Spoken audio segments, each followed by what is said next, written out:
Oh, You can pause it. For my posters are actually appropriate for once. What's that? All right, we all know. In the year 29. No, that's not the year.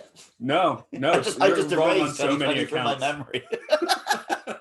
In the year 2021, Godzilla vs. Kong finally released. But I'm here talking about the 1962 one instead. Meanwhile, you're sitting behind the posters from Modern Kong. Yep. It literally came out today. But instead of watching it, I'm recording this podcast about the 1962 one. Yeah. If we weren't podcasting, Luke would be at the theater across the street watching the new one. So, like right this second, yeah. Yeah. But this is Matt. This is Luke. Welcome to our Sci-Fi Sanctuary. Wow, that was freaky. Okay. Yeah, Jinx. I can't talk for the rest of the podcast? That would be great, but I bet you're going to. Yeah, I am going to. So, as said, it's 1962's King Kong versus Godzilla. Did I get the title? Yeah, because the new one is the other way around. Yeah, I had to work that out in my head several times. And the only way to talk about a giant ape is to bring a smaller ape to talk about the giant ape. Technically, all of our guests have been smaller apes. Yes, but this is an ape who goes full ape, a blue ape. Sass Parilla, the singing gorilla. Hello, thanks for joining us. Hey, great to see you. It's great to be here. Thanks for having me. Yeah. So, I know catching your act in the Atlanta scene, punk rock clubs. Just for people that don't know, you would show up with a stand-up bass between the punk rock acts, do some lounge music, and everyone loves it. Loves it. I hope I can say that in the present tense, but. Yeah, no, absolutely. Most people seem to like it. So I'm still doing it, even to this day. So I know that was some time ago that we were doing the punk scene in Atlanta. Yeah. I'm in an all ukulele band now, so that's pretty interesting. So I should have brought them along with me for the podcast, but they don't know much about King Kong versus Godzilla in 1962. So we left them at home. But yeah. But yeah, we I keep ukulele stashed at the office, so. Well, that's super cool. Yeah, I got a ukulele bass since I'm a bass player. Okay, that's but that's always the thing. It says Sass Parilla, the singing gorilla. It's like, well, what are you doing? You're playing bass? It's like, yeah. What are you gonna sing? No, I'm just the bass player. Well, why do you call yourself Sass Parilla, the singing gorilla? It's like, well, sometimes I sing, but not tonight. I get that a lot. So, tonight, I'm not singing. So tonight I'm Sass Parilla, the gorilla who talks about 1962 King Kong versus Godzilla. Right on. That's the Sass Parilla we need. It's not the Sass Parilla we deserve. It's the Sass Parilla we need right now. Yeah. I'm gonna. Right on. That's good stuff. I think I had not actually watched this before. Huh. I remember in the 80s. Oh, really? Yeah, because it was there was some weird stigma. I think it was on the especially cheap VHS label or something. It's oh no, you don't want to get into that one. Go, Destroy All Monsters. That was certainly on my radar, and Mecha Godzilla, all that. Yeah, but, this one was the infamously hard one to get because all the good prints were lost for ages. Okay, that explains part of it. So yeah, I think a lot of the VHSs were shite of this film. But I can't imagine the new one's going to be better than this. Is it possible? It's going to be such a different experience. You can't actually compare. Yeah, actually, I should mention I did see the first 30 minutes, but I am waiting to do the whole thing in the theater next week. So yeah, yeah. You're talking about the new one now, not 62. Right. I've had my preview. Because I'm expecting that you've seen more than 30 minutes of 62. Yeah, I've seen the whole. Yeah, I finished that last night. Yeah. It gets really exciting after Kong gets drunk. Yeah. Oh, right. I think I kept putting in my notes that Kong gets high, but yeah, he's drinking, so you're probably right. The first 30 minutes is just dudes talking. So yeah, I mean, it seems a little stronger than alcohol, whatever he's drinking. So it's probably ayahuasca. It's having talking to the serpent being from beyond or something. Luke, how many viewings of this have you gotten in? Oh, a lot. So when I was a kid, I was super into real cheesy old Godzilla films and the old classic King Kong films. So because this one was A, a crossover, and B, really hard to find, it was like this holy grail for me. And then finally in my teens, when DVDs are suddenly way easier to get hold of, and I could just walk into HMV and buy one for £1. That was a big event for me, taking this home and watching it. And yeah, I guess I probably watched it like once a year for 10 years. Watching it last night, I hadn't seen it in quite a while. I guess because when I was a kid, you just took what you could get. I had like 3 Godzilla VHS tapes, and maybe I could tape one off the TV now and then. Then in like but when I was like in my teens, suddenly I could start getting a few DVDs. And then in the last 10 years, I could just watch all of them because the internet. So now there's so many Godzilla films to watch that I don't really rewatch them because there's like 30 more I could be watching. Now, Sass, I know in your film endeavors, you jumped straight ahead to the Mecha Sass Parilla vibe, but I'm sure, King Kong and Godzilla's got to be an important step in your journey. Yeah, so King Kong obviously is huge for me. Always was a big influence in my life from a very young age. But yeah, I was coming up in the early '70s, and I had it pretty good. We were having monster movies on TV, every weekend, regularly. So that's where I pretty much got my early monster movie experience. But I was voracious. I went out and I bought all the magazines. I had a big stack of Famous Monsters when I was a kid, and all the other ones that they were coming out with, Fangoria and the like. It was something. But yeah. So, but King Kong versus Godzilla was always amazing because obviously it was the one. So, as it turns out, it would be the first movie that where they had the big giant monster, like 2 marquee monsters, really fight each other, I guess. So that was obviously the formula that Toho just went with, going forward. So, yeah. I gotta tell you, he looked kind of rough though, don't you think? Like both the costumes are kind of crap. So, I mean, yeah, 33 was something when King Kong came out, and when Toho bought the license to put him in the movie. Yeah, they did a good job, but he did look a little bit rough there. But they weren't really taking it too serious, I don't think. No, the one thing that I really miss is just King Kong's lecherous smile, which we don't get in this one. But even when he's not drinking, he looks absolutely wankered throughout this whole film. He does, absolutely. So, yeah, and he throws a lot of rocks. Yeah. So, I seem to recall, and this might be bullshit, I think the second Toho King Kong film, he does look a lot better. Yeah, that's the suit that they continued using through the 70s on just TV. As different monsters, yeah. No, as Gorilla. Gorilla, yeah. The 70s. Wow. He actually was Gorilla on TV because they couldn't use the Kong name anymore. In Ultramax and shit like that. Right. He'd be in that sort of stuff. So, wow. I was just thinking maybe it's my own fractured mind, but for me, as far as the matching of the Titans, it goes from this one, straight on to Freddy versus Jason, but nobody likes that movie except me. So because with me, it's Alien versus Predator, which is the next film that comes close to this. I still haven't seen that. I'm gonna have to watch that if we're gonna be talking. I gotta watch 2 movies for next week's. Yeah, I mean, yeah, I got back into. I was leaning toward the giant monsters, but Destroy All Monsters was always obviously be all for me. So, and that obviously was a direct line from this one. Kong versus Godzilla.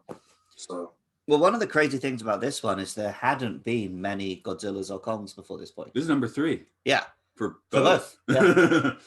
So Godzilla, we'd only had the 2 like really serious Godzilla films from the 50s. Kong, we hadn't had anything since like the 1930s masterpieces. So there's kind of some big brass balls on this film to be like, yeah, we can do a crossover of those 2. Sure. Well, it started Willis O'Brien, who was the original art director in 1933 on Kong. It was his idea. And what he wanted to do was do a movie.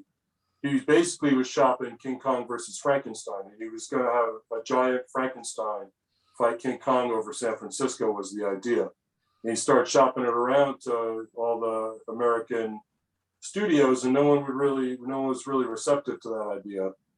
So he ended up shopping it through a British director who was tight with Toho, got in with them and went to them, and they were like, well, yeah, let's just change it to King Kong. We like this giant Frankenstein. There may have been like another monster in between. I think they were going to go with Prometheus or something, but they settled on Kong and went to Toho, and Toho was like, yeah, hell yeah, let's do it.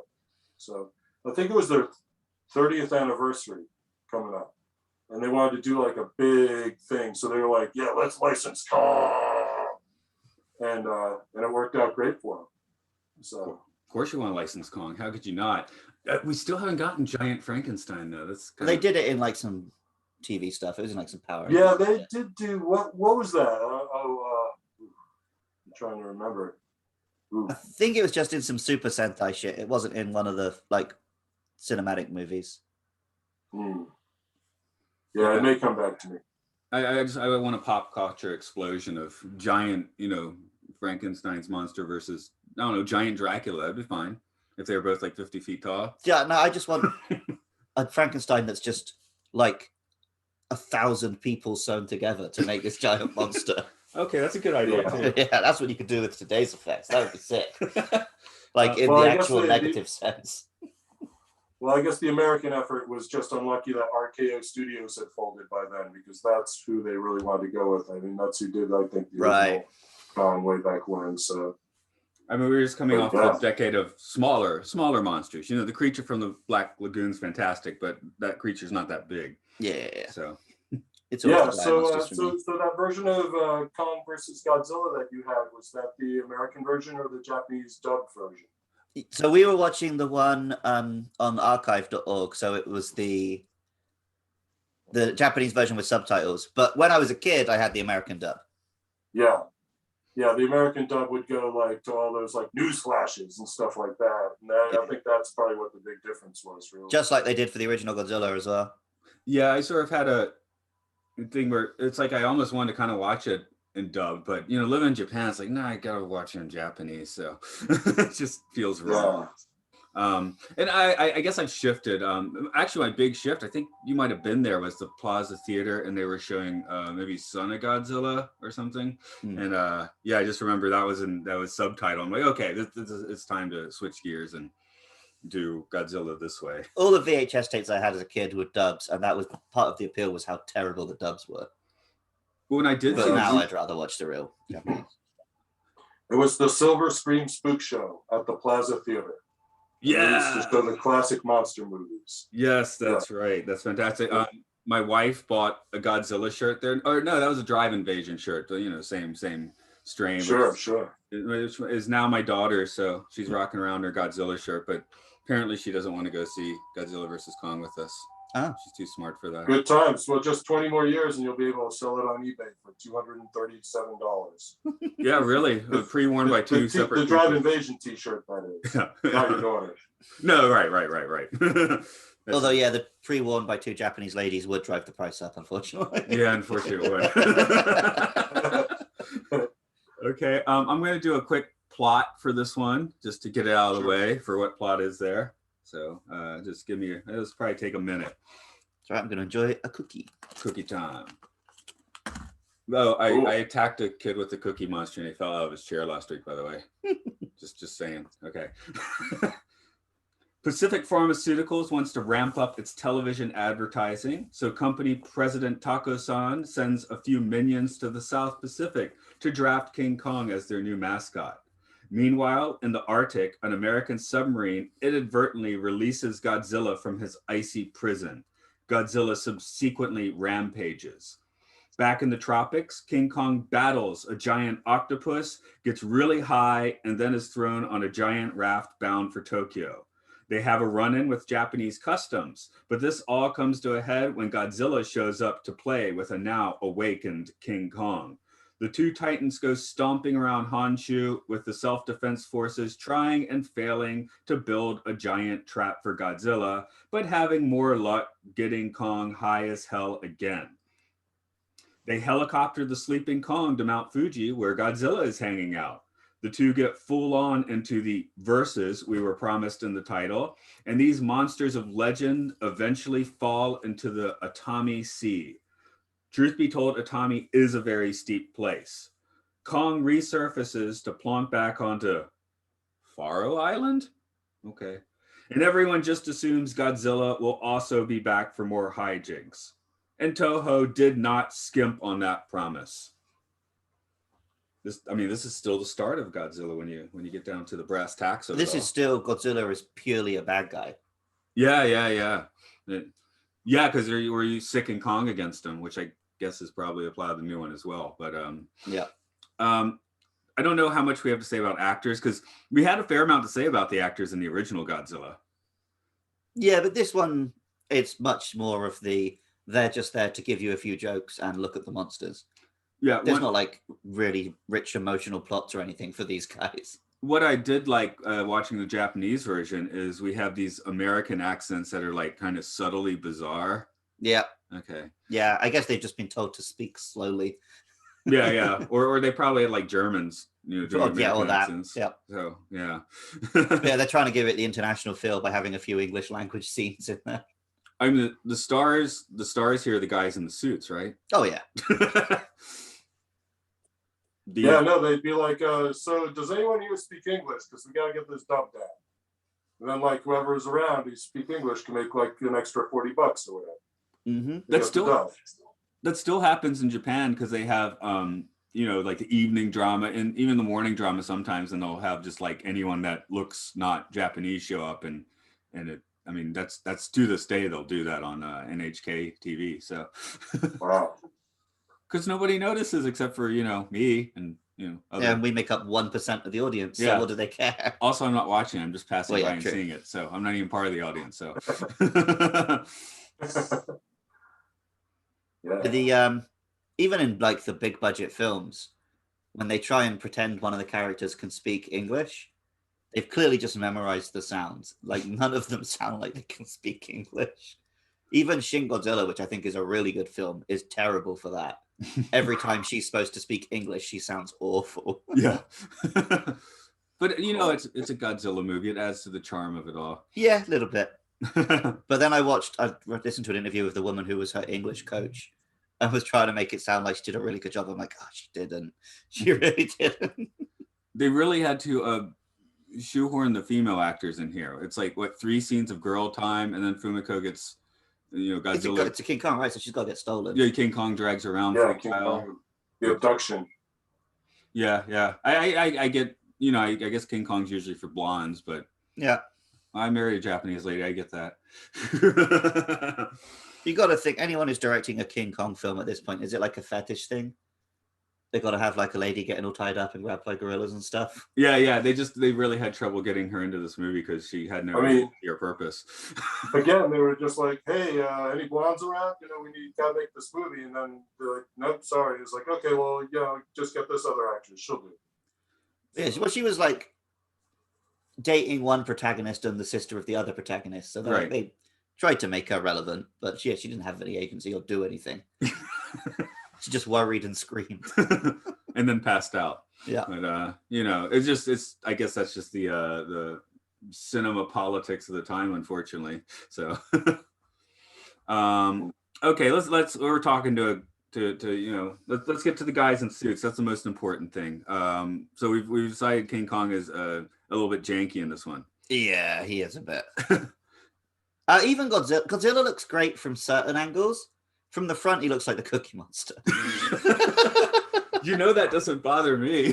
It's fun, but yeah, I can't take this film seriously like I can some of the other Godzillas. But I don't think you're meant to. Yeah, I have a Cookie Monster puppet stashed next to the ukulele at work, so. Awesome. That's for funny games. I have. Yeah, we had to skin like 27 Cookie Monsters to make this blue suit. So we actually skinned an even 30 just because that way there were more cookies for everyone, and we just felt better about it. We didn't know if we needed a little more fur, but yeah. Well, the screams would have just been so entertaining. Oh! Yeah, Cookie Monsters. That's how we made the blue Sass Parilla suit. Genuine Muppet fur. I think this is going to be like 3 weeks after Muppets from Space, so we're on so many angles. I think I've heard someone call this a pretty iconic version of Godzilla. It's the first time he's in color. Okay. And I think he'd never been depicted as green before this. So sort of Yeah. It did inform his design a lot. Yeah, it could have been Puce before this, for all we knew. And they reused the suit for some scenes in the next one because they made like the Mothra one like a year later. Yeah, yeah. That one I did watch pretty recently. So yeah. Yeah, you know, it's tough to say. You know, there's speculation as far as like the whole like national approach to it. It's just like Kong representing America and Godzilla representing Japan. And of course, the two nations still kind of maybe not too far after conflict when 1962 rolled around, you know. So maybe they just make Kong look shoddy, just, you know, make Godzilla look awesome. But then they also let Kong win the film. So that kind of, it's a weird one. That is true. Yeah, because I think at this time, like Japan had a big old boner for America. Yeah, absolutely. Oh, so there's this thing now. It's the 50th anniversary of like McDonald's coming to Japan. And I saw this thing where they had like this big making of for the Japanese McDonald's commercial. Where they have this guy like he's green screen. It's back in like 1971. So yeah, it is kind of weird how these things transpire with the fetishizing of American. Well, you know, it was funny when Godzilla 54, when they actually took the American version and they dubbed it into Japanese and they released it in Japan in 57, and it did really, really well. Everyone wanted to go see the American version of it. Again, the whole fetishizing, et cetera, et cetera. But yeah, just to see the American actors in there and that sort of thing, you know. But juxtapose that with Kong versus Godzilla 62, and you got the Japanese version, which is obviously much better. I don't know if we haven't even mentioned that, but yeah, the American version, what they ended up doing was they took basically the creature from the Black Lagoon. You mentioned that earlier. They took the creature soundtrack and they put it right into that movie there instead of the original soundtrack, which of course, when you see the Japanese version, you realize that the soundtrack actually goes with the film. It was like made for it. So, you know, so we lost that in the American version of Kong versus Godzilla 62. I felt like they didn't. But it is there in the Japanese dub. I felt like they didn't quite want to give Kong the Godzilla theme, but they didn't have another theme. Well, they had like the island music, which does sound a lot like the 33 one. Oh yeah, the island music was hip. Yeah. And then Godzilla has a Godzilla theme, but then Kong doesn't have like an action theme. I thought it was kind of weird when they're putting him to sleep in Tokyo and they have the music come back, but you're like, well, it's just this guy banging on the one drum. That's all. They're playing it through the speakers, weren't they? I had given them a transistor radio earlier in the film. So okay. I think they were actually like piping in music from the island was the idea. Yeah. Okay, gotcha. I actually thought that the only sound that would actually be like in the setting was the drum. But you might be right. They had their fiendish plan ready to go. Yeah. The early scenes where Godzilla is just Godzilla-ing, it felt like it was still trying to be the original film. Like they had the music, they had a lot of like screaming and mournful shots and stuff. But because the film around it is so silly, the toe did not work when they're trying to make you think Godzilla is still this terrifying threat. Well, and you know, the first two were pretty, you know, grainy looking black and white footage, which also fit where, it does start to look, you know, silly in the best way possible here, but silly. Yeah. Yeah, the tank stuff especially. They're clearly just toys. Yeah, that's a huge part of it. Like, you know, when they colorized Bonanza and the Ponderosa looked fake. And everyone was just like, I don't believe this anymore. I thought this was real. Nope, sorry, Bonanza's not real, dude. But, you know, same deal. Once they colorized these movie monsters, they're like, that doesn't look like a real movie monster anymore. Not one like I've seen anyway. You know, but they did it. You can always you can turn the color off on your TV if it really bothers you, I guess. Can't do that in the theater, of course, but you sound like all the guys who when they brought out the black and white version of Fury Road, just like, well, I can just turn the color off on the Blu-ray I've already got, so why would I buy that? They chromed it? I know that version exists. I'm just saying, no, I was saying that not as a question to you, but this is supposed to be like a statement, like they chromed it. Yeah. I used to photography. I'd shoot like 400, 800 speed film, and I always like push it to 1600 to look like ridiculous. So, you know, I get that. If not for that, I would be one of those guys. So yeah. But yeah, I think the early Godzilla films get away with the bit because the camera work, just the cameras are not as high quality, so the effects kind of work. Whereas here it is clearly just dudes in suits smashing up a model village, but you just have to embrace it. No, I was squealing in glee with the Arctic attack with the fake tanks. I was like, oh, this is like, it hit my time machine button where they destroy London and the effects suck, but it's fantastic. Yeah. Yeah, I was like, this is great. These are the best effects ever. Well, you can just tell the people making it were having the time of their lives. Yeah. Just smashing up buildings and melting tanks. I mean, how fun would that be? You know, it's what we said when we made the Sass Parilla adventures. It doesn't have to look real. It just has to look awesome. So that's what we did, you know? Yeah, that's what they were working with. So. And that is the charm of a good monster flick. Maybe we'll talk, see if we can dovetail us into the wrestling a little bit. So. Well, they basically are just wrestling. Yeah, that's my point. Because like I was saying, I used to hang out at this Apes pad, watching 80s WWF on VHS. Yeah, we had good times. It was already 2003 by that point, but yeah. So Luke, I know you're a pretty solid wrestling dude. How well versed are you on the 80s? Well, in 2003, I was watching like the wrestling that was coming out then. Right. That's like the Attitude Era. That's where it was at. Yeah, so yeah. I'm aware of the 80s stuff, but I'm not big into those guys. It's Stone Cold Steve Austin and The Rock and Mankind and The Undertaker. Those are my guys. Right. So like when I look at the 80s, it's just like, well, he's a racist piece of shit. He's a racist piece of shit. He's a racist piece of shit. Well, but they're gonna get the shit beat out of them, right? That's the charm of it.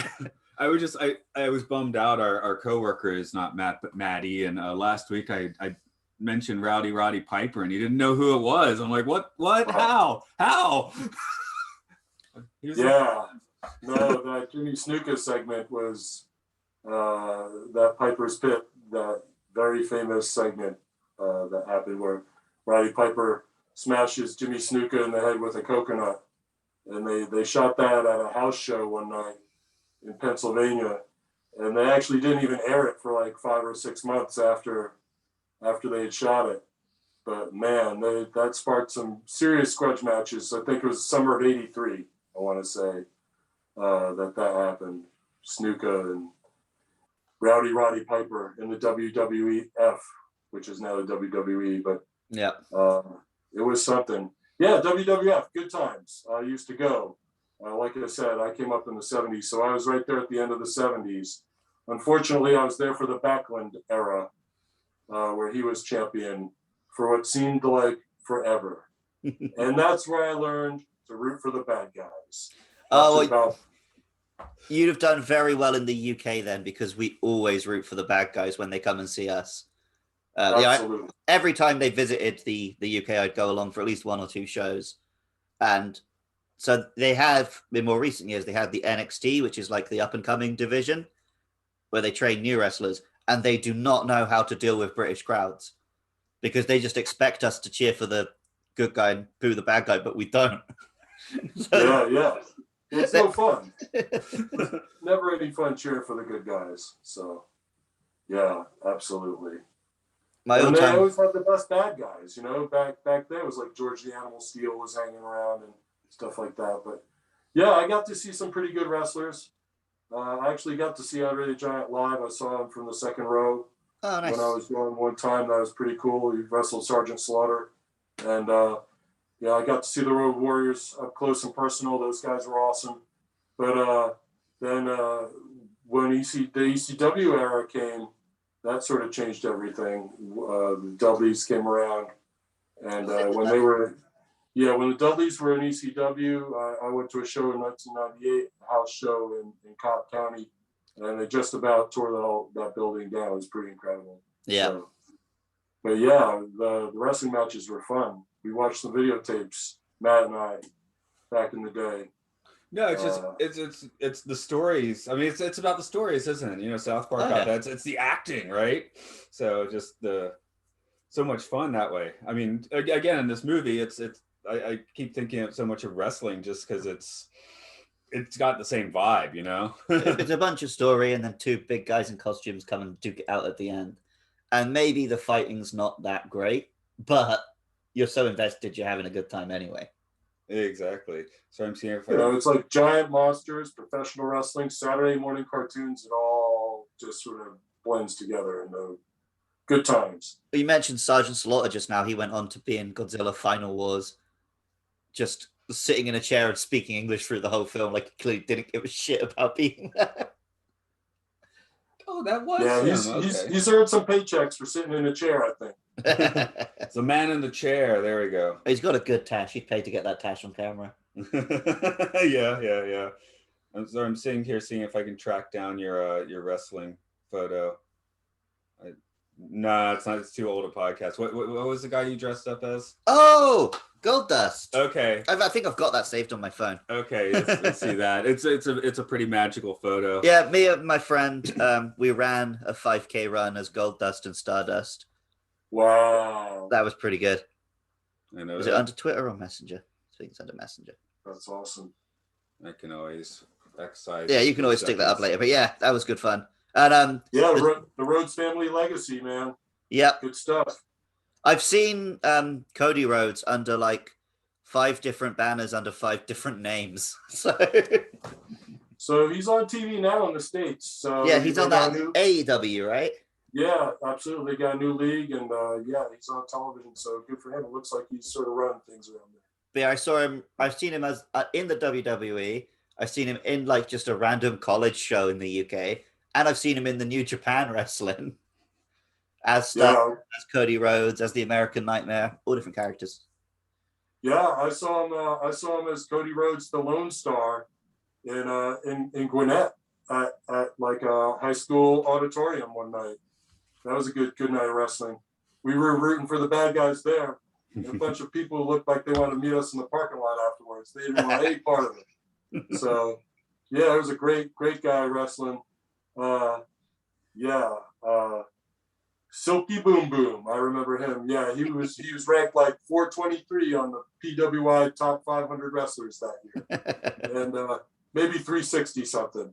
Anyway, he used the bionic elbow, and he had his head shaved, and it was great. Every time he got taken down, he'd yell at the ref, "He's pulling my hair, ref! He's pulling my hair!" We were just cheering him on, and just people hated us. It was the best.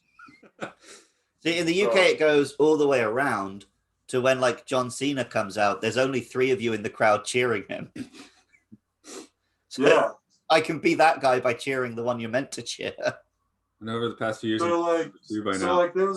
was a kid wrestling that night at Gwinnett, and I got with a buddy of mine, and we had taken his buddy's little boy or whatever, and this kid was probably like 12 or 13. You know, we took the kid to the wrestling matches, and there was this kid who like was wrestling in the match, and he was like, you know, he was the face, and he like, you know, fought and like won his match and everything, you know, overcame the adversity and everything. It was awesome. And afterwards, people were sort of waiting around like afterwards for the wrestlers to come out and maybe get an autograph or say hi or whatnot, you know.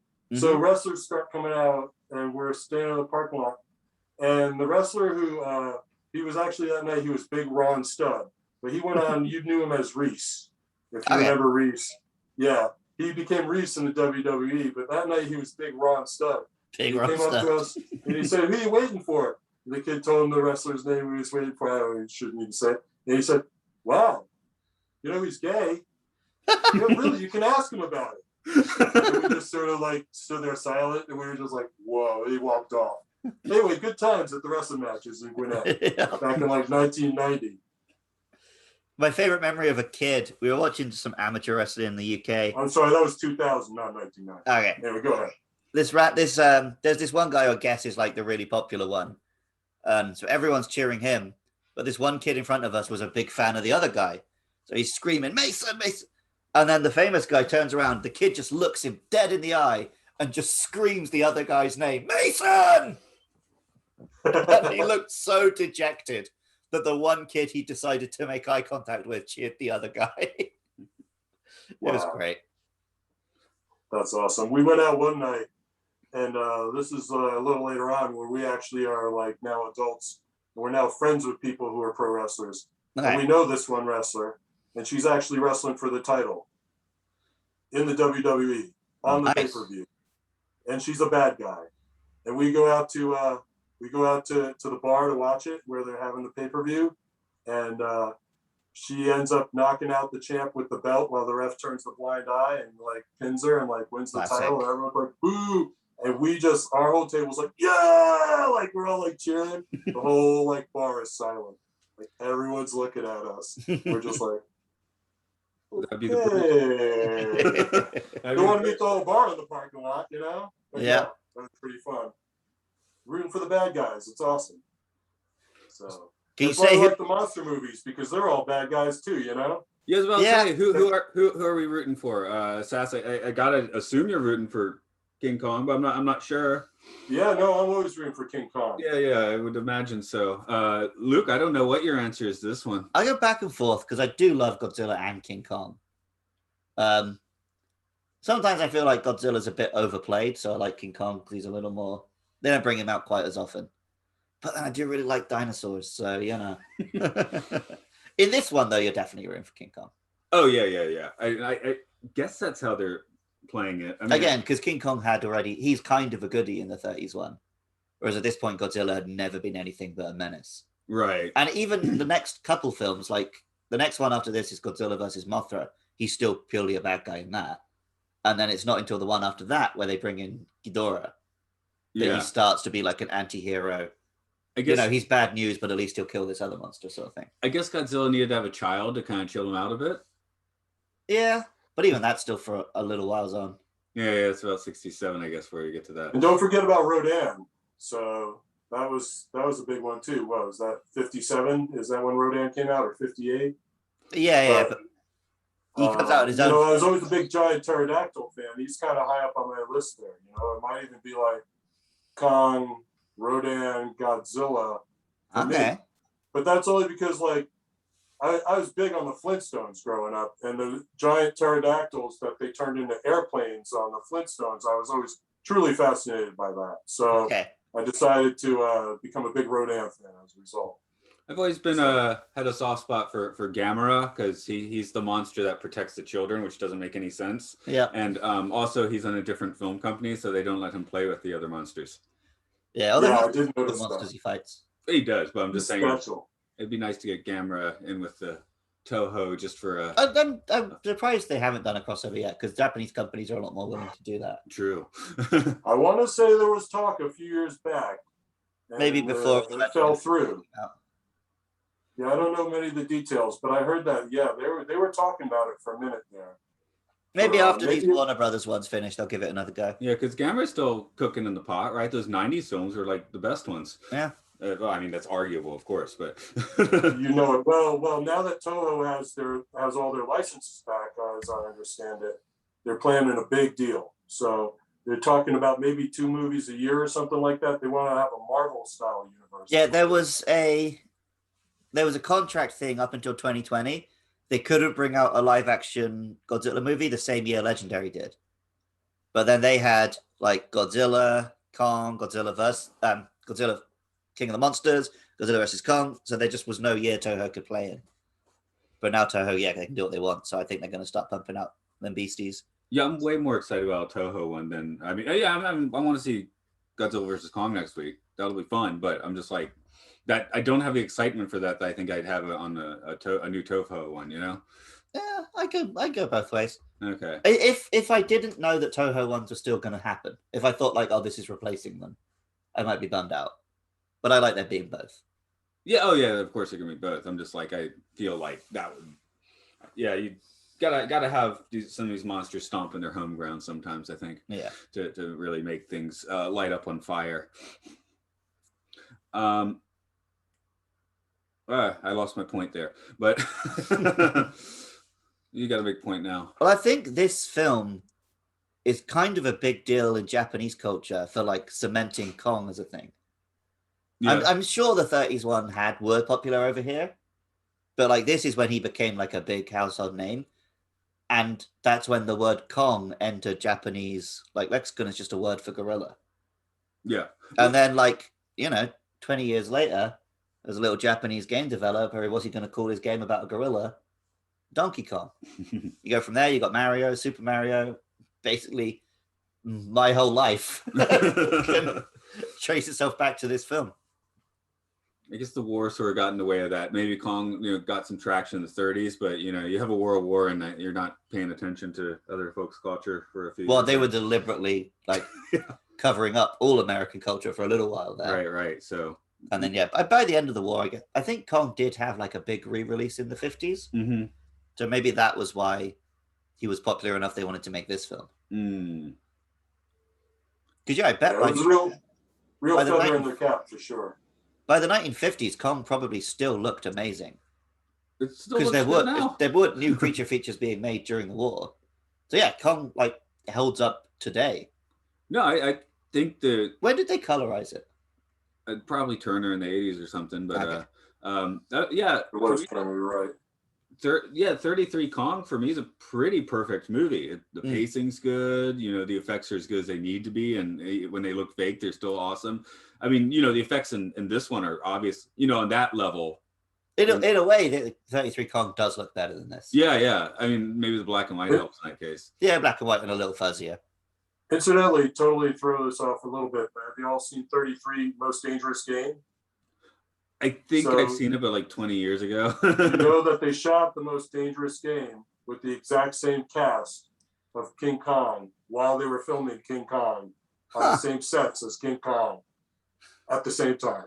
Wow, I don't even think I caught on to that. It's amazing. Yeah, so the next time you see The Most Dangerous Game, the 1933 version, take a look at that, and you'll notice all the actors, you'll notice all the sets, and once you know that that's like done at the same time, it's an amazing, it was an amazing feat, but they actually made two movies at that same time, or right around the same time. Probably not at the exact same time, but they were using the same sets, same actors. Yeah, and they made that movie same year. Well, it might have been because about this a few years earlier, they did the Dracula, where they would do it during the day, and at night they'd bring in the Mexican or the Spanish. I guess they were Mexican in this case, actors to do the Spanish language version, which a lot of people consider to be the better one, even though it doesn't have Bela Lugosi in it. And it's like it's more atmospheric kind of. So, and then with King Kong, they went and filmed Son of Kong that same year. Yeah, that tripped us out in theaters. Yeah, that because we did Son of Kong on this podcast, and it was like, this is weird for the 30s. Like, you don't see like direct sequels like this in such vintage film usually. Apart from the Universal monsters. Right. But it was kind of, even those don't seem quite as connected as the Kongs did, though. I mean, that was just like the next day, let's continue the story. I guess it was a few weeks later, but yeah. Oh yeah, it starts. Yeah, absolutely. Well, picking up the opening scene with the last scene of the original movie is, it's a good way to go. So, didn't they open it like with the very final scene or whatever? Yeah, because then he's getting sued for King Kong for the start of the Son of Kong. Yeah, I think they started right there, but then it's kind of like a few weeks later or 6 months later. Yeah, or something, exactly. But It's like 6 weeks later or something like that. Yeah. It was Beauty. What killed the beast? And then it was like and then 6 weeks later. Yeah, that was it. Yeah, you're right. Took down the beast. Newspaper headlines flashing up. Yeah, great movies. But yeah, Kong, top of my list. I don't think there's been a bad King Kong movie. Whereas you could probably find me a bad Godzilla movie. Yeah. I 85 Kong. I mean, I know that can be enjoyable, but it is a question. 85? Oh, you mean like King Kong Lives? Yeah. That would be the roughest one, I think. Yeah, but it's got Linda Hamilton in it. I was about to say it has Linda Hamilton, so that sort of helps. But also, it's just so weird that it exists. Yeah, we get one of those, right? It's more like it's so weird, right? It is bad, but the fact that it's so weird. I mean, come on, when you watch monster movies, being good and bad is not really the quantifier here. It's like, how weird and how fun is it? Right. Yeah. That's not the way they would have done it in real life. A giant monster. With Godzilla, there was the animated Netflix features a few years back. They're legit bad because they're just really fucking boring. You get like 4 minutes of Godzilla per movie, and then the characters are not interesting. The plots are not like exciting. It's just like, shut up. So yeah, you can get bad monster movies. Now I'm looking around your place. I see lots of monsters. I see some Godzillas. There is no Kong. I'm just I've noticing. got the 3 Godzillas that I've seen in theaters here. Okay. I haven't seen a Kong in a theater here. Oh. But also, I don't really want a figure of a Kong because it would just be a figure of a gorilla, right? Yeah, well, but maybe when I see the new one, I might get a Kong to put with those guys. Yeah, that makes sense. Because I was thinking it would be like, King Kong out of context it really is just a gorilla. Yeah. Whereas Godzilla always looks kind of freakish. I mean, Yeah. he's kind of a dinosaur, but he's got those wild crap on his back all the time. So, Yeah. I guess what are the definitive iterations of these for you folks? What's the are we all on the page that 33 King Kong's probably the definitive one there?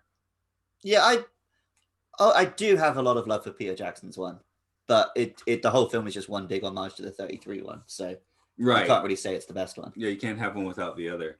So the best Godzilla is definitely a point of contention, I guess you can get into with people. So I think the best Godzilla is either 1954 or Shin Godzilla. Yeah, hey, those exactly are what like, I was gonna say. they are films, right? I might have said Shin Godzilla and then 1954, but yeah, I was gonna say Shin Godzilla way up there. That's the best. But my favorite is like mid 2000s Final Wars, Godzilla versus Destroyer, when they just had big old sets, big old costumes, loads of carnage. They didn't even care about a plot. Like Godzilla Destroyer, where he's like hanging out, he's getting orange, he's starting to glow. Yeah, and then he farts. And then he like farts and like levels Hong Kong. You know? That's such a great scene. It's like, what just happened? Godzilla just farted and leveled Hong Kong. Because he's got a little digestive problem, and he's got a little indigestion. That's why he's glowing orange. If you looked at my notes for this one, there were several parts where I was like, I want to put a fart into this scene. There were a few fart moments in this movie. My favorite scene in this film is a bit where King Kong does he throws a rock at Godzilla, but he does like a somersault, like what they do in a throw-in the soccer sometimes. Then rolls and knocks himself out on a rock. That's where the wrestling moves come in. That's why we talked about wrestling for 10 minutes. That's why King Kong looks drunk the whole time. I think he was. He's like, I'm always thinking, just like the wrestlers, I'm going to do the somersault and bang my head on a rock. It's really... My God, I don't believe it. That's Godzilla's music. What I was actually getting at, though, wasn't so much the movie itself as the actual Godzilla design, which, the original are up there, but I'm like, what? No, yeah, the peak Godzilla is like late 90s, early 2000s. That's your peak. Okay. Yeah, like real monster, like sharp teeth, dinosaur-y face, big old spines. Yeah, that's where I'm at. That whole series of movies was really, really entertaining. So, especially the King Ghidorah movie. Is that the one where they're constantly going back and forth in time and shit? Oh yeah, the evil Caucasians come from the future, and then they convince him that that they're gonna save Japan from Godzilla by not having Godzilla start in the first place. And then they get back to the present day, and Godzilla's not there, but Ghidorah is because the evil Caucasians did it, And then they have to go back to the past and. Anyway, yeah, it was the whole time travel thing was awesome. And it seemed like it took 5 hours. Like, it seemed like it took forever, but it was the coolest thing because it was a giant monster movie. So I didn't care that it was like a really long, drawn out process. We have to ferret out. Now, hold on a second. The white guys are the bad guys. It's going to take a while to figure this out. But eventually you did. But yeah, that's one of my favorites right there, is that second Godzilla King Ghidorah. What was that, 98 or 99, I want to say? Something around there, yeah. But yeah, that was a good one. I guess that eventually it topped out with Destroyer, and then they killed him. It was like that was the biggest thing since they killed Superman. He killed Godzilla. He just explodes. Don't worry about it. They'll make more. I think even within that film, it's like, oh, but don't worry, his son's grown up now, so there's still a Godzilla. Right. Yeah, exactly. And he's as big as the original Godzilla was, 54, 57. Godzilla raids again. But yeah, the definitive, King Kong visually, it probably is just 33. Yeah, that's what I'm going with. The Like- the lecherous face. The suit ones are okay, but they're a bit too like humanoid. And then Peter Jackson was too much like a normal gorilla. Like he was basically quadrupedal for most of that film. Yeah, I was noticing that like King Kong never moves like a gorilla in this one. No. He looks drunk again. He's doing like a pimp walk. I do really like the current King Kong because he's somewhere between a gorilla and a man. Mm. But I think that is just what 33 was doing in the first place. Right. He's just gone back to that. Yeah, again, that crazy psycho smile scene from 33 or whatever, you know, where Yeah. he sort of like Lowering it through the eyes. window. Yeah, good stuff. What is this? What is the species for Godzilla? Is the species Godzilla? No, it's Godzillasaurus. Really? Yeah. That's legit? Yeah, it's Okay. Godzillasaurus that was reawakened by a nuclear bomb. Okay. So the son is just if he's the same size, he's just as legit a Godzilla as anyone else. Okay. So it doesn't really matter if one Godzilla explodes. Mhm. The other one's Well, even in this film, because Godzilla does die in the 1954 one, and then in 1955 or 6, whatever it was, the one with Angelos, that is another Godzilla. Ah, okay. I actually haven't seen the second one. Godzilla raids again. Yeah. It's all right. It even though it's only the second film, already the tone is very different. I guess that's why I kind of avoided it because I'm like the original one is just the top flight film, right? And then otherwise I want to see like wacky Toho colors. So the second one just kind of like goes. Yeah, it's not really either. drain. Yeah. It's got a really dumb dub though, so that's fun to watch. They're doing real racist Japanese accents in the dub for that one. So I wanted to just turn the dial a little bit towards gaming. No, you like the King Kong DS game. I did enjoy the King Kong DS game. Yeah, which no one else did. No, it got like 33% in magazines. the version that came out on like GameCube and Xbox is considered pretty good, just short. And I've got a copy back home that I've still never played. But the shitty DS one I absolutely adored. Okay. But would Donkey Kong be the definitive King Kong game? Basically, yeah. Okay. Yeah, it's true. I mean, you can't really call Rampage a King Kong game, but obviously Rampage as a coin-op arcade game was a great giant monster game. Where you could be the giant lizard or the giant wolf or the giant ape. Yeah. And you started in like Elgin, Illinois, and you go to Peoria, and eventually you get to Chicago, and eventually you get to New York. You gotta get to the bigger cities. Remember that when you smash buildings, eat people?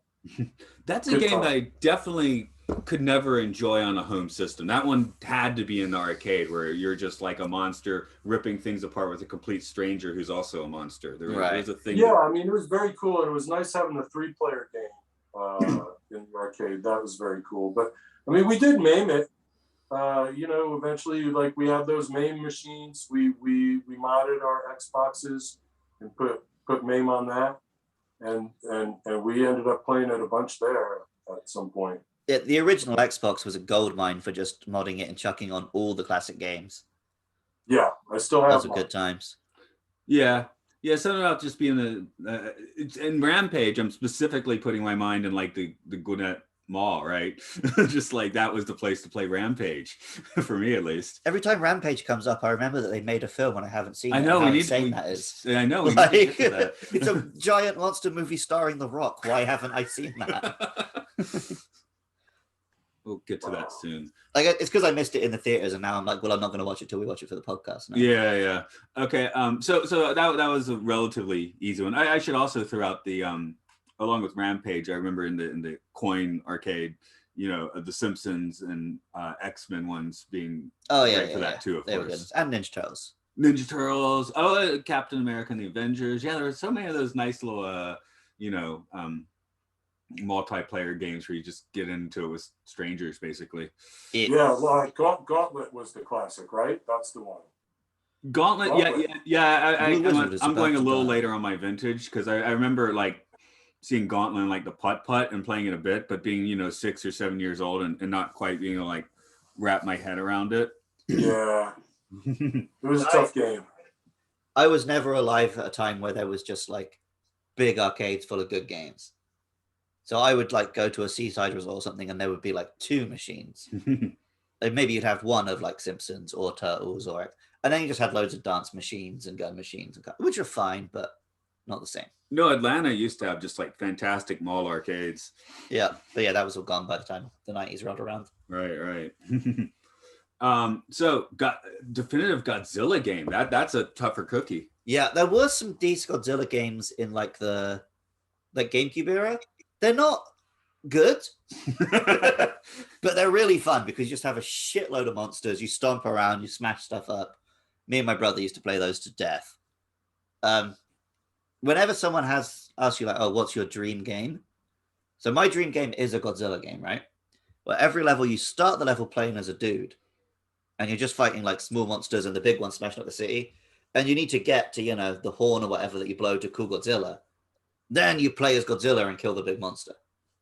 Because then you get the scale. You can see like, shit, that thing's really big. But then you get to be Godzilla and fuck it up. So you want to put the human element like into the game. Well, a monster movie is good when it shows it from a human perspective, right? Whereas a lot of the games, it's just a top-down kind of view. And so it looks like men in suits smashing up cardboard buildings. There's no sense of scale. Yeah. See, I don't think I've done Godzilla games, so I'm thinking the time I would have gotten it out, and I guess it wasn't technically a very good game either, was the Xbox Incredible Hulk game. Oh, that's well regarded. Oh, is it? Okay. Ultimate Destruction? Yeah, I just remember you're in the desert town and you just go around like you can ripping just everything smash apart. Everything. Yeah, right? I love that. That for me, I mean, that's obviously different, but that was the closest I've gotten. And around that time, there was it called like Destroy All Monsters or no War of the Monsters, which had its like kind of Godzilla, kind of Kong. Was that the Neo Geo one? No, this was like Xbox. Oh, Xbox. Okay. But it looked. They had their version of Godzilla, Kong, and Rodan basically. Okay. It was like Konga and whatever, but that one was pretty well regarded. Okay. Neo Geo was King of the Monsters, I think. Possibly. Yeah, I love that game. There was like a Super Nintendo monster fighting game, which never made it out of Japan. So now that I'm here, I keep wanting to try and find a copy. It's just basically Street Fighter with Godzilla monsters, but that sounds great to me. Yeah, that's cool. Whoa. Sash, you want to be Godzilla in a video game? Where are you going to go? Oh man. I don't know, Elgin, Illinois, for starters. No, I'm kidding. I mean, it worked for Rampage, right? So, maybe not. But yeah, I'd always choose Kong and I don't know if I want Rampage. to be Godzilla in a video game, man. I want to be, giant ape in a video game, So that's more my style. Or maybe because I don't think Godzilla's ever meant to be 100% the protagonist, right? I think he's best when he's like this force of nature. So maybe the best Godzilla game is something like Monster Hunter, where you can't play as the monsters, you just have to deal with them. He's just misunderstood, Yeah. That's the thing. He's a metaphor, man, for like man's relationship with nature. So there we go. But yeah, back to the multiplayers. One of the other things with the wrestling I mentioned when we were talking online is and I'm not sure if Luke knows this game so well, is Warlords. I still count that as like just the best, multi-person gaming experience you can have. So Warlords basically is like a 4-player battle pong where you each have like a castle in a corner, and you've got a shield in front of it that you're using a paddle control that you get to turn. And basically you catch the fireball and you shoot it at the other 3 castles. So it's a 4-player game. Atari did it early. They had 4-player arcade tabletop version that was really awesome. And then they had a 2-player upright version. See, I remember that. And that was also the putt, right? And for years I just mix up Gauntlet and Rampart. And I was like, what was this game that was totally awesome? And that was where I got the clued in when you had the 2600 with that, and that's just it looks pretty funky. You weren't aware we were playing 2600 there. It wasn't an actual machine. Yeah, we actually had a 2600 with non-jittery paddle controllers, and we're playing 4-player Warlords at the rehearsal space where the punk bands used to rehearse, because I rented a space next door, and eventually I rented a space with our old friends Diesel Cockwrench and the Pornographs, that eventually became Reverend God and the Jesus Squad. So, but that was back in those days. We were hanging out at that rehearsal space, and we had an Atari 2600 in there. We had a tabletop space duel, actual arcade machine in there for a little while. I knew there was some machine there. I just couldn't remember which one it was. And that was a lot of fun because we used to go to the arcade. They used to have these arcade auctions in Atlanta. They'd come and sell you arcade machines at the auction. And what would happen is between 7 a.m. and 10 a.m., they would have a preview period. So we wouldn't even care about buying a game. We would just go down for the 3-hour preview period, put some quarters in our pockets in case some of them weren't on free play. Most of them were. And then like we just go and test out all the machines. It was great, you know? That sounds pretty good. Occasionally we'd buy one. So we had some good times there. One time we had a buddy, this machine wouldn't start up. It was Space Fury. It was one of the original, it was the early vector graphics game. It was the first arcade machine to use vector, to use voice synthesis, actually. Space Fury, it was called. Yeah. And they put it on the block and it wouldn't power up. And he's like, $100, nothing. He's like, $75. He's like, nothing. $50, no. He's like, who's my $5 guy? How about you? And he pointed at my buddy and he's like, sure, $5. Like, $5. Going once, going twice, sold, $5. After the buyer's premium, dude paid $6.35. Took it home, plugged it in, powered it up, and after 3 minutes, it came right up. Like a normal game, no problem. So yeah, we had good times at the arcade auctions. And occasionally we would see a Warlords there. But that was a great game. Warlords, 4-player battle pong, where you have a button, so you get to catch the ball, and then you hold it, and then you spin around and shoot at the other guys. That was the big charm. You hold the ball and you shit talk everyone else for like a whole minute, and then let it rip, and then you lose. Yeah, and the 2600 had these cheesy, like crazy trick shots that only like 1 or 2 of the castles had, and then the other you were like defenseless against it.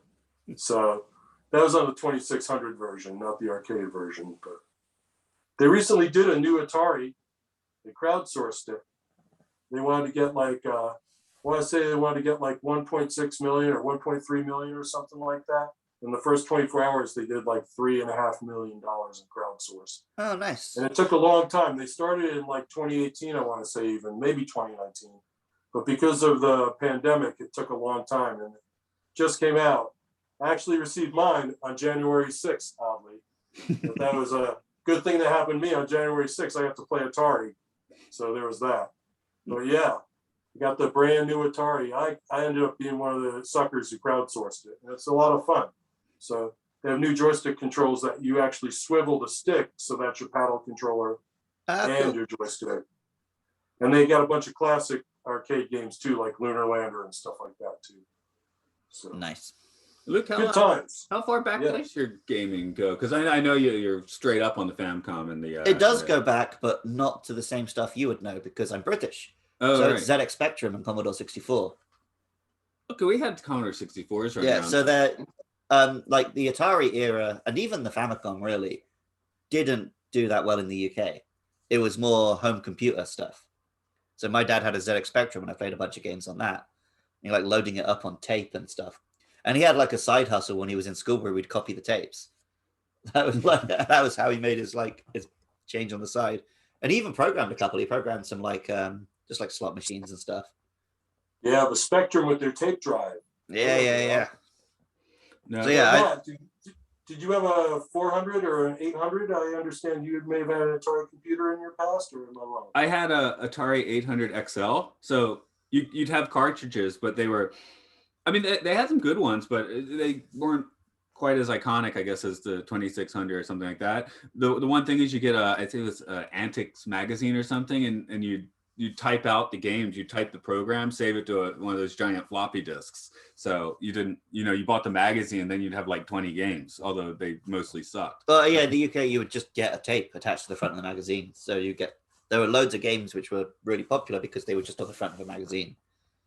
A lot of them were probably crap, But I mean, they're like, hey, video gaming is bad for your mind. But because at first, my dad would type into programs, but I got to the point where I want to do it. I'm still probably like 6 years old or something. So, and when it works and you didn't screw up, that's an accomplishment when you're 6. I'm pretty sure games did my mind a lot more good than harm. Yeah. That's all bollocks. The only time I'm really like, oh, maybe I shouldn't be gaming, it's like if I'm going to sleep and I'm just doing this repetitive motion in my mind, right. I realize, oh, that's See, I'm at the point now where it's like, my addiction is like to stupid shit like social media, and it's like, no, let's do something useful with my time, like play a video game. But you know, like play some Atari Outlaw or something. You know? No, yeah. Oh, go ahead, Matt. We did a couple. We were experimenting with things on the Switch for a few months ago, and just trying to find the most bizarre games possible. Yeah, that boat racing one was pretty good. There's like 3 different games in one. Yeah. None of them made any sense. But that was cool. And oh yeah, there was that soccer one that looked like it looked Trump, exactly like Trump on the box. Yeah, like Trump was playing soccer. That was pretty weird. So there's always good times to be had. And what was the fighting one? There was a really. We played some River City Ransom, didn't we? Oh yeah, because then our coworker didn't actually know. He had only played like the pornographic hack of it. He thought that was the real game. what was the name of it? It's called like River City Hose or something. Yeah. He was like, oh, what? It wasn't a game about prostitutes? So we kind of blew his mind on that one. Yeah, so that Atari 800, it was like they came out with like the real legit home version of Pac-Man. Because remember the Atari, like the original Atari version of Pac-Man was like, this isn't Pac-Man, what the fuck is this, you know? And then it was like, when they came out with the 800 and the 400, they came out with a version. I don't know if you had that or not for your cartridge. Yeah, I had that cartridge. Yeah. So it was like legit, you know? They also had one of the big travesties was they did Caverns of Mars for the computer. Never did Caverns of Mars for the home systems. I was like, what? Where's my Caverns of Mars, dog? You know, like, come on, man. What's going on? But nope, nothing like that. The games I got it now on the new Atari. I play it all the time. The ones on Caverns of Mars? I'm thinking of Rescue and Fractalus when we say, again, it's 800 XL. I remember Rescue and Fractalus, which is kind of like vector pixels and you're landing and picking up astronauts, like saving them from the planet. Type thing? No, very different. Defender. It's like Choplifter? It's like it's a cockpit view. Okay, so it's like vectors. It was Lucasfilm games, and you'd land, and there was little clues you'd have to pick up on because the aliens on that planet could impersonate the astronauts. Oh, I think I have heard of this. And I would like just shit myself because when you got the alien by accident, it would just like jump scare flash you in your cockpit. and it was a joke with my dad always, like, because we couldn't find it. And so even now it's like, oh, did you find Fractalus? But I now I'm thinking maybe he actually just like, threw it away on purpose because I kept crapping myself. Yeah, possibly. My parents threatened to throw away all my UFO books because they kept keeping me up at night. Yeah, the other 800 XL ones that really lit my fancy are Bob Laser, another Lucasfilm ones, Ball Blazer. But you're in these like little pods, and it's basically like soccer, but the goals keep moving from side to side, and your focus always adjusts towards the ball. But it's that's one of those things like Rocket League. Yeah, I'd play it now, and it had like one of the best video game theme songs. So for anyone listening, just look up Ball Blazer theme, because that, man, talk about an awesome like kind of chip tune. And sorry, I got 2 more. When Jungle Hunt came with the 800 XL, so of course nice. I was about to say I played that. I was like, oh, because it came with the system, that's why. And the other one I love. Smell your Jungle Hunt. Yeah, it's space. It was another from the cockpit view, space something. Star Raiders. Yes, Star Raiders, man. That yeah. There's the game on the iOS now. FTL sort of scratches my itch for that, but yeah, back in the day, that I love that game. Is that we had to go blow up 5 of the enemy bases? Yeah, they look like little glowing Death Stars or whatever. So. Yeah, absolutely. I remember Star Raiders. Good stuff. Yeah. Good, because I haven't quite. So much better on the 800 than on the home system. Okay. So, yeah. I'm just thinking of Space Raiders, which is a type of crisp we have in the UK. They're like little, Monster Munch, like corn snacks, but they're little like the heads of little greys. They're really good, and they're also dirt cheap. All right. They actually came out with a brand new controller for the 2600 for Star Raiders because they had to have that keypad. It was different than the regular keypad controller. So I was playing Yeah, I was playing on the XL, so I had an actual, you have a joystick. Yeah, exactly. Keyboard, Yes, you had the keyboard on the XL. So yeah, they had to mimic that when they came out the 2600 version. So they came out the little. It's basically a little keyboard controller, but it's not like the keypad the other ones that they had. I guess add a few more buttons, a little fancier. But yeah, you were gonna pay for that one in 1982. ET's gonna pay for that one. ET's paying for that one. Oh man. That's the game. That's the game they should have buried in the desert, man. It was the Atari 2600 version of Star Raiders. Not ET. Yeah, I remember ET actually being like weirdly. No, what is our sometimes guest here and our mutual friend Mark. I just remember watching him on multiple occasions just like tear ass through the ET game because for some reason he learned to master that game. Well, the ET was terrible and ruined games thing is really overblown. Yeah, like it's fine. It's just they overproduced it and didn't sell them. Next time we get Mark on, I'll make him share the screen. And let's get Mark on for the ET episode. We'll just talk about the game for most of it. There we go. We've got to do ET eventually. I'd bang up for that. But yeah, that's always a fun one. Let's do it as a live episode and we'll stream the ET game. It'll take 2 minutes. You might be the only person alive who's.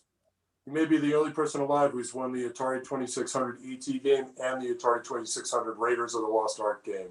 I don't think anyone's ever won them both. The triple crown. Sorry, that's a double crown, I guess. Yeah. Give him another game. I'm sure he's good at another one on that system. So funny if he's not. He's just good at those two. He's good at Warlord. No, I'm kidding. I don't know anything about his Raiders of the Lost Ark prowess. I really don't. Yeah, no, I think I've seen him run through that one. Yeah, but ET, I'm like, it's surreal to watch him do that. So yeah, it's incredible to watch someone win that game. So it really is. We've been on the wild tangents, which were pre-planned for anyone that cares. We absolutely wanted to get into wrestling and gaming, but back to the movie for a bit. I guess it holds up because they made a new one. It holds up in like a lot of these kind of films where it never held up. But if you go into it expecting what you're going to get, it's a lot of fun. Yeah. Like, I don't think anyone's going to be like, oh yeah, 1962's King Kong versus Godzilla is a masterpiece. And, it really touches the human soul and it reinvents cinema. No, but it's really fun to watch this gorilla and this dinosaur shove trees down each other's throat. So... And it does have it out for Big Pharma in 1962. That's wild. Yeah. Sorry, but is it Big Pharma or is it just like marketing? But it's marketing, really. They're both pretty evil. I just because I thought it was a newspaper for the first 20 minutes until I realized it wasn't. Well, no, but it's that very Japanese thing where you have these TV shows which just exist because of their sponsors. Yeah. You steal half the shows now. I guess we already kind of talked about the turn of the millennium ones as being like the best Godzilla films, but how about these Showa era ones? Not counting the first, of course. How does this rate in with the Showa era? This is like the beginning of those, and I think they just get steadily better. By the time you've got like Destroy All Monsters and stuff. Yeah, I was gonna say Destroy All Monsters for me is the is probably the apex with a nice chaser with the 70s weirdness and nihilism. So it's true, but then when you talk about Smog Monsters, that 71 or 72, maybe 2 or 3 years later, they do Godzilla versus Hydra, the Smog Monster. Yeah, and that was a good one. That was kind of like getting a more back into it, like making it terrifying again. Like when the people die from the Smog Monster and you see their skeletons and stuff like that, Nice. That was pretty cool stuff going on. Just before the 2014 one, I think one of the original plans they were going to do, the American film was going to have Hydra as the bad monster. They wanted to do the Smog Monster again, but then they did those stupid bugs instead. Yeah, so they kind of get back into like an ecological sort of message with the Smog Monster. And it sort of brings it back to like the two monster fight. Yeah. Because they were starting to get into these movies where it's just like Destroy All Monsters with the free-for-all. It's like 8 monsters in there. I like marquee monsters. I like the big free-for-all ones occasionally. I don't think they can be your main films. but like you do them on the anniversary. So like that's why I like Final Wars, because it was the 50th anniversary. We're going to put him on ice for 10 years. So here's just every monster you can think of. Godzilla just fucks them all up one by one. That one does have Baby Godzilla, right? Yeah. Okay. I was, I watched like 10 Godzilla films within like a week period last year. That one even has the 98 American Godzilla getting destroyed by the real Godzilla. Yes, I remember that. No, I was like mainlining Godzilla films last November when I spent that week or October when I spent that week in the hospital. So right. It's like, so much. And then we podcast about Godzilla when I was doing that too. So from the hospital. Yeah. That seems to make sense. Yeah, you'd hear in the background, like you'd hear like medical beeps and like, nurse voices, which makes sense for a Godzilla film, I guess. Any final points anyone wants to throw out on this one then? Nah. Yeah. So like, I just think it's awesome how they made Kong look in this movie, 62, King Kong versus Godzilla. I mean, they made him look silly, but then they set him on fire a little bit. I thought that was kind of cool, Kong really gets beaten up in this movie quite a bit. And drunk. As we all know. Mm-hmm. It was only through the magic of electricity that he finds his inner Kong and is able to, come through and triumph in the end, But I love when they set him on fire. He's like, what the hell is this, dude? I'm on fire, man. It's like, I'm getting out of here. And that was the other thing. It was like, every time he get in trouble, he's like, I'm out of here. Unless, of course, he decides to bang his head on a rock and knock himself out. Which seemed to also be a prevalent theme. I mean, he befuddled himself more than once in this film. Kong spent a lot of his films. Like any good gorilla, man, you gotta break a few rocks with your head before you can beat the bad guys. I just remember something we haven't mentioned. For like 50 years, there was the rumor that this film had 2 endings, which is just a bullshit fact a magazine made up. Talk about that. The film does have 2 endings. It has a Japanese ending and an American ending. But they're very different. Except that in the American version, you only hear Kong's roar. Yeah. Yeah, and in the Japanese version, you hear them both. But yeah, the Japanese one, it wasn't necessarily meant to be like they're both alive. It's just the 2 monsters saying goodbye to the audience. No. That's right. And it was and I believe it was Godzilla first, and then you hear Kong after that. Yeah. The Japanese version. But the rumor was that there was fully an ending where Kong wins and an ending where Godzilla wins. For years. Yeah. Basically until the discs started coming up. I had stacks of monster magazines, like I said, and they talked about that shit in those magazines. I mean, I've read that. Yeah. Growing up as a kid. Yeah, I read that as if it was canon. Yeah. Yeah, it was canon that there were 2 endings. As it turns out, not so much. Yeah, total bullshit. Why did they? I mean, there are 2 endings. It's in the soundtrack, but it's a totally different soundtrack anyway. So there you have it. Yeah. So the whole movie's a different soundtrack. But I guess in later years, it did become that Godzilla was a good guy. So it made sense. If they'd made this film 20 years later, it would have made sense that in Japan, they want Godzilla to win. But when this film actually came out, Godzilla was purely a villainous character. So even in Japan, the audience would have been rooting for Kong. Yeah, I was kind of thinking this movie is kind of Kong's dark night of the soul on the way to self-actualization, I don't know what the fuck you're talking about. Well, as he's going through all these travails and he learns how to become the ape he is. So when he gets back to Faro Island. I mean, he just learns nonsense lightning powers that we never see again. Which I think must come from the Frankenstein version of the script, because he's powered by lightning. So. He only uses them when he needs them. He shows restraint. I see.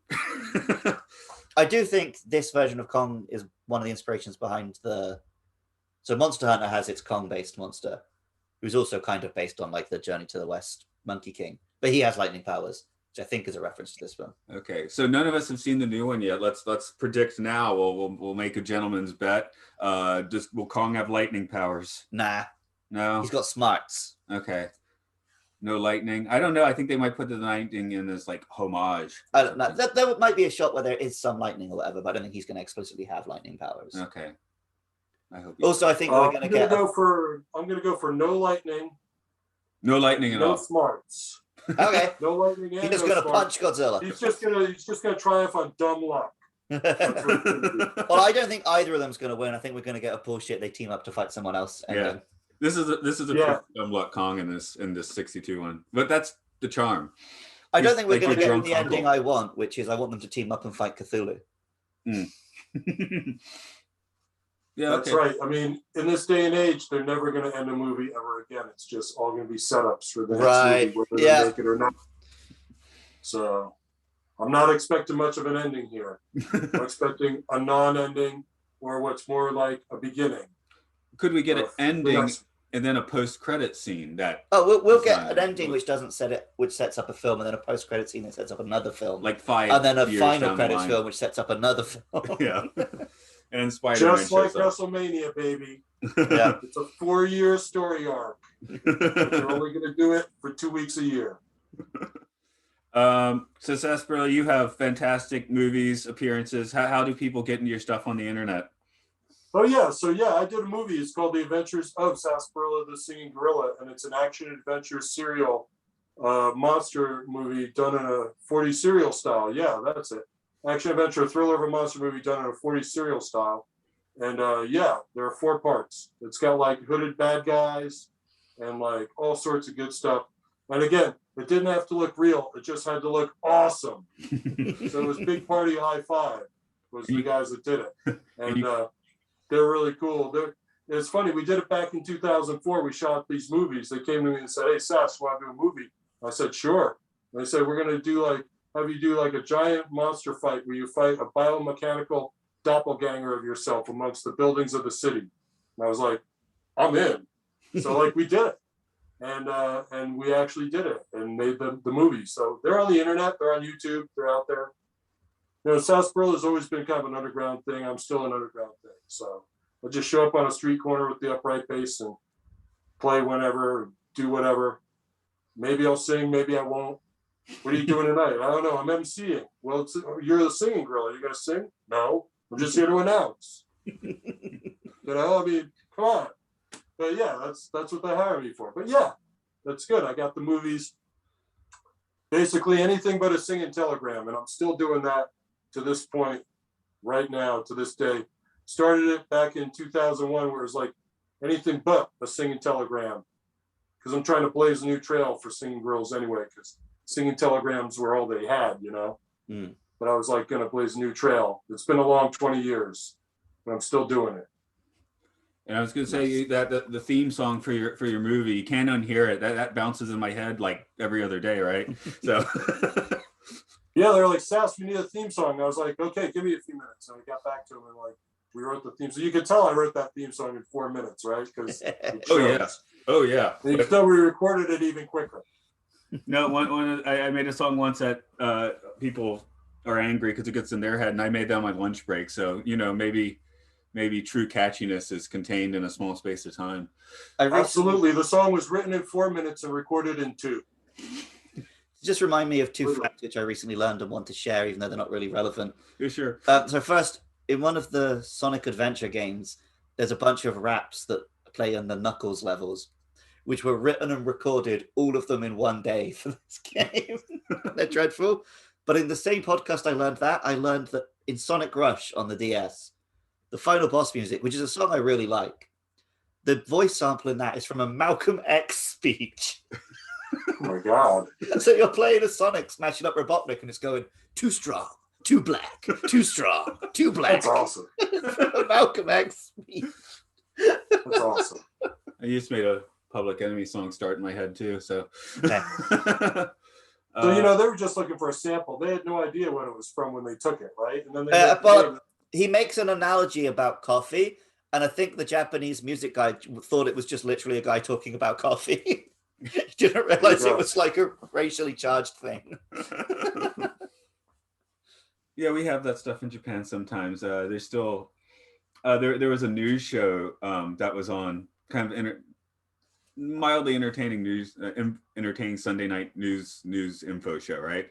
Which just went off the air in April because they do these animated segments, and they just kept coming out like racist as hell. So finally they just had to take the thing off the air. Like NHK had to like apologize on like multiple occasions for these insane because they're talking about North Korea or China. I think it was I think it was George Floyd with it when they shit the bed when they were trying to do George Floyd with an offensive animated segment. Right. That'll go over well. It didn't go No problem. Yeah, no, it's not too soon or nothing for that. It was the week after. It was like literally like a week after, and they're having because they didn't know, they had no clue. They made the NHK employees take like cultural sensitivity classes or something. Well, we were recording our episode on Space is the Place as the news broke, like as it happened. I think we were doing it as it happened, unfortunately, but yeah. Luke, tell them where we're at. All right, you can find this podcast on Twitter at MLSFS Pod. We're also on Facebook, YouTube, Apple Podcasts, Spotify, all the places where podcasts can be found. You can find our podcast by searching Matt and Luke's Sci-Fi Sanctuary. We've done other Godzilla and King Kong episodes. Go look them up if you want. If you like the music you heard in this episode, unfortunately, it wasn't provided by a singing gorilla. It was provided by Matt. You can find more of his music at rovingsagemedia.bandcamp.com.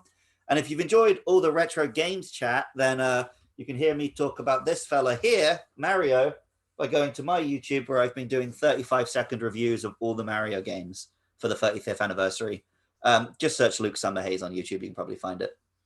Are you finished with that now? No, I got a couple left. Okay. I got the problem I got to was the next one I needed to do was Mario Galaxy 2, which is only available as the actual Wii game. And I looked on Amazon and it was like $80. So, and then like a month later, I thought, I didn't click on other sellers. And I got one for like 400 yen. There we go. Okay. Well, thanks for having me, guys. It's been a lot of fun. No, Thanks. Very groovy. No singing today, but that's fine. Sometimes Sass don't sing. Sass, I'll see you at WrestleMania. I'll look forward to it, brother. Okay, thanks for coming in. We'll hit the record there. Yeah, thanks for having me.